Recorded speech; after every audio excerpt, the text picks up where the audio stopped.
Debat terbuka kedua paslon Bupati dan Wakil Bupati Gianyar tahun 2024 dan sekaligus debat terakhir saling adu gagasan untuk memikat hati pemilih pada Pilkada serentak 27 November 2024. Debat yang digelar di Sanur Denpasar oleh KPU Gianyar ini mengangkat tema sinergi pembangunan untuk mewujudkan masyarakat Gianyar yang berdaya saing dan berbudaya. Urut 1 Imade Mahayastra dan Anak Agung Gede Mayun menyampaikan, dalam menyelesaikan ketimpangan pembangunan di Gianyar, pihaknya mengacu pada 3 hal, yakni regulasi, infrastruktur, dan peran serta swasta serta masyarakat. Saat periode pertama, pihaknya mampu menaikkan PA di Gianyar 100% atau tembus di angka 1,4 triliun rupiah. Pihaknya juga akan membagi Gianyar ke dalam 5 zona pengembangan wilayah untuk pariwisata, pendukung pariwisata konservasi, industri kerajinan dan seni, membangun infrastruktur yang menghubungkan antar desa untuk memajukan ekonomi, menggali kembali kesenian yang hampir punah, menjaga yang sudah ada dan memberi kesempatan kaum milenial menciptakan kreasi seni yang baru. Ya, isu ini sudah ada 30 tahun yang lalu. Cukup lama isu ini sudah bergulir dan kita selesaikan dari pemerintah. Pertama yang saya sampaikan tadi adalah regulasinya. Regulasi sudah selesai, tidak ada hambatan bagi daerah untuk berkembang, untuk ketimpangan yang ada regulasi yang menghalangi lagi. Kedua, infrastruktur sudah masuk ke seluruh desa.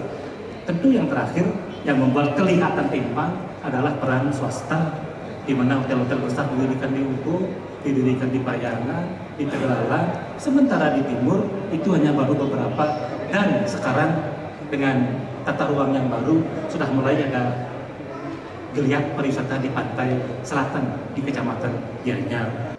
Paslon nomor urut 2 Anak Agung Ngurah Kakarsana dan Iwayan Tagel Arjana menyampaikan pihaknya akan membangun Gianyar secara merata sesuai kebutuhan masyarakat.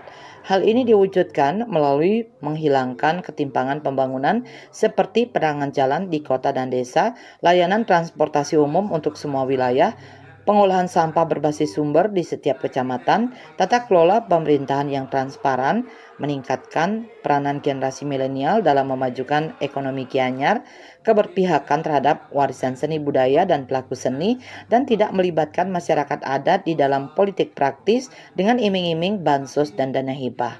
Jadi dalam misi dan visi kita dalam penajaman sudah barang tentu niat kami untuk mengabdi di Kabupaten Gianyar dengan segala kemampuan untuk meningkatkan segala pengelolaan terhadap keuangan negara di Kabupaten Gianyar dan juga perhatian kami terhadap segala penanganan permasalahan, baik itu mengenai ketahanan pangan, kemudian pendidikan, pemerataan infrastruktur, dan juga itu sangat penting kami tajamkan dalam debat kedua ini. Tetapi waktu 2 jam debat ini tidak bisa mewakili daripada representatif ataupun bayangan pengabdian kami dalam 5 tahun ke depan.